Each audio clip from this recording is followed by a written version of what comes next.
Hello সবাইকে, good morning. আজকে আমার জীবনের একটা বিশেষ দিন।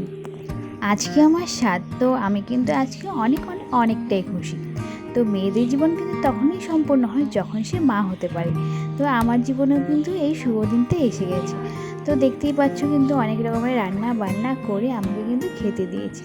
এই দিনটার জন্য সব মেয়েরাই কিন্তু অনেক দিন থেকে অপেক্ষা করে থাকে, যেটা আমিও ছিলাম। তো দেখতেই পাচ্ছ আমাকে কিন্তু সুন্দর করে সাজিয়ে খেতে দেওয়া হয়ে গেছে। আর সকালে কিন্তু অনেক কি নিয়ম কানুন ছিল, যেগুলো কিন্তু হয়ে গেছে। এবার কিন্তু শুধু খাওয়া দাওয়া আর আশীর্বাদের পালা। তো এক এক করে বড়রা সবাই কিন্তু আমাকে আশীর্বাদ দিয়ে দিল। এবার কিন্তু আমি চটপট করে খেয়ে নেব। মা হওয়ার কিন্তু একটা আলাদাই অনুভূতি, যেরকম আমাদের মাদেরও ছিল।